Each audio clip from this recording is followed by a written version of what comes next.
This is Sebastian Ghiorghiu, a 23-year-old digital entrepreneur and a multi-millionaire who also has a combined online following of over 1 million followers. However, it wasn't always like this. Sebastian came from a poor immigrant family, not being able to afford much, and even at one point in his life, I was actually in 6th grade or 7th grade, and the electricity in my house went out. My mom couldn't afford the electricity bill, and I understood what was going on at the time, but since we didn't have electricity, I couldn't use the stove to cook food, before school. So I actually lit up a candle and fried an egg on the candle, which took forever and it didn't really work out, and I think I ended up throwing it away anyway. But it was just something that stood out, and I remembered I was like, damn, I can't even fry an egg. This sucks. Naturally, his main goal in life became to reach success and become rich. Well, he did just that, but that's just what we see on the surface. Becoming successful requires hard work, sacrifice, and pain. What impedes success are distractions and things that make your life less enjoyable. And Sebastian Ghiorghiu knows this very well. I don't play video games. I don't really drink. I don't watch porn. So there's a lot of areas where I restrict my dopamine. I don't really usually have sugary foods. I eat very healthy. So I think that it just makes the normal things in life a lot more enjoyable. We can see a pattern in hyper successful people. They either don't play video games or are against them. Why is that? So let's look more deeply into what Sebastian Ghiorghiu and some other successful people think of video games, and perhaps what we can learn from them to manage problematic gaming habits and become successful ourselves. From that clip I just showed you, we can learn that video games, amongst other highly stimulating activities, can make you less eager to enjoy life and in turn more bored and less productive. The question arises, how and why? Sebastian mentions one key word in this clip.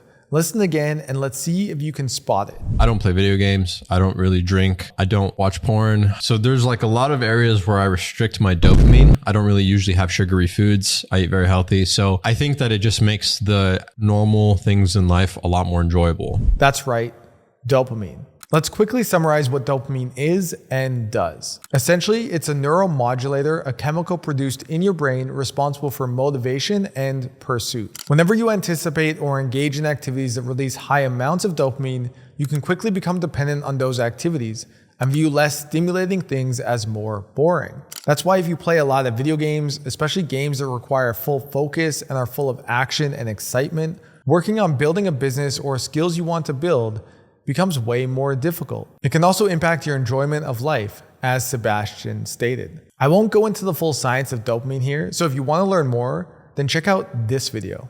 And the truth is, if you are watching porn and playing video games as an adult male, you are a boy and you need to grow up. Yeah, we at one point played video games. We at one point watched porn. We at one point were stupid people. And majority of people that do that are. And so we're not saying that it's not good. I love video games. I love to play them or whatever. I've just made an agreement with myself that black and white, again, video games are not good. It's something where you're on your computer playing around, not actually living life. Like you said, experiencing stuff, going through difficulties. It's not real. And so when you take that into account, it's not good. You could actually be progressing in your real world. This is the second point about video games. Gaming does not let you progress in life. Video games are a very short-term solution to either escape boredom or to escape something deeper. Tell me if this example sounds familiar. You're on your game and you are fully concentrated on the game. You are having fun, it feels good, and you're not anxious about your problems. Then you come to a point when you need to turn the game off. Perhaps you need to finally sleep, go to work or school, or just do something that requires your immediate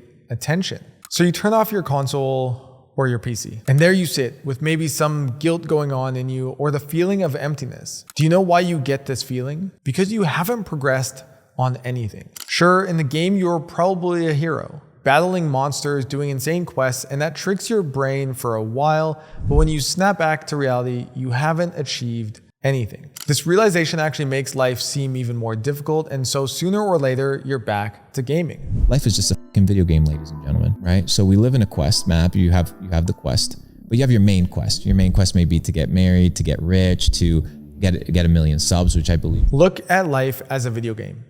Ever thought about why you like gaming so much?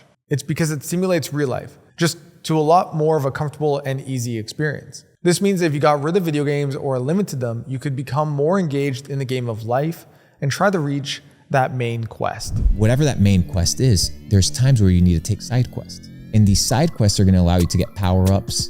They're going to allow you to get secret information. They're going to allow you to meet secret individuals that had you not taken these side quests, that are going to make you more powerful to complete the main quest, you would have not unlocked. So now you're in a situation where side questing becomes important because it's going to give you new data sets as to how to achieve the main quest in a more effective and efficient manner, right? The main quest wouldn't be possible to reach if you wouldn't do the side quests to build your character and your skills. And the reason I side quest, because there's different energy and there's different information, and there's different people in different places.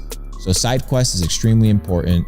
Get out of your little bubble. There's more information out there, and understand that if you're dealing with problems in your life, that most of them are self-assigned, self-attributed problems, that you have to have new information. You can't solve the problems in your life with the same information that gave you those problems in the first place. You need new information. So go hunt for that information, because truth is not easy to find. It's there, but narrow is the path, right? That leads to salvation. And broad is the path that leads to destruction. So you need to be able to go and hunt for truth. And that's part of the side quest. That is the journey of Capital Club. That's the journey of achieving your fullest potential. That's the beauty, bro. And it's living life on our own terms. Living life on our own terms. It sounds nice to be free from problematic gaming or addiction. So how do we achieve this state of freedom? First of all, let's rewind back to dopamine. So if we've discussed that engaging in activities that trigger high amounts of dopamine to release is bad for you, well, the conclusion kind of seems obvious. Limit or quit those activities entirely. See, when dopamine is constantly being released all the time, the amount of dopamine circulating in our body depletes. Imagine that you are a car and your dopamine levels are your fuel. The more fuel you use up, the less of it you have. Being low on this fuel can make you feel sad, depressed, anxious, and stressed out, not to mention less engaged in life altogether. So perhaps it's time for a detox then. If you complete the quiz on gamequiz.com on the homepage, it'll ask you a set of 9 questions to see what your level of problematic gaming is. And then you can decide if the detox is the right approach for you, or if you're just gonna limit or moderate, or just quit entirely forever. If you're gonna pursue moderation, try gaming only when you've done all of your responsibilities for the day, and don't play for long periods of time, and try and play less stimulating games. If you're pursuing abstinence, try a 30-day gaming detox, and then after it, look at how you feel and what to do from there. Often, if it's working well, keep going. The next piece of advice would be to do this mental exercise before, during, and after you play video games. Think about how are you progressing in life when you are gaming. Before you sit down, think about how much time you will spend gaming and whether it is worth it. There's a trade-off. Is that a trade that you want to make? If you decide to play during the game loading screens, ask yourself, is the thing that I'm doing now good for me? After you finish playing, think about that in reality. You haven't achieved anything, and in fact, it's more likely you wasted your time, the time you'll never get back. In order to not waste time and actually make progress, you have to begin playing a new game, the game of life. First, as the person sitting with Sebastian Ghiorghiu said, develop that main quest. The main quest is your meaning in life, the purpose that drives you, and the main goal you want to achieve. The main goal will be different for everyone, but it's up to you to think about it and to find it. Perhaps initially, you can use that time in a dopamine detox to think about it and develop it. For me, that was having a business where I could travel around the world and make a difference in the lives of people. Once you have that main quest, you can't achieve it instantly. You have to gain experience, knowledge, and skills. You go and do the side quests. I've been doing this now for like 14 years. Side quests are different activities that once completed push you forward towards achieving that main quest. So don't level up in video games, level up in real life. Sebastian Ghiorghiu is one example of someone who's been successful without video games. But if you want to see another success story of someone who's been able to achieve a lot by not gaming, then check out my extended interview with Hamza's former video editor, Sam Harbinator.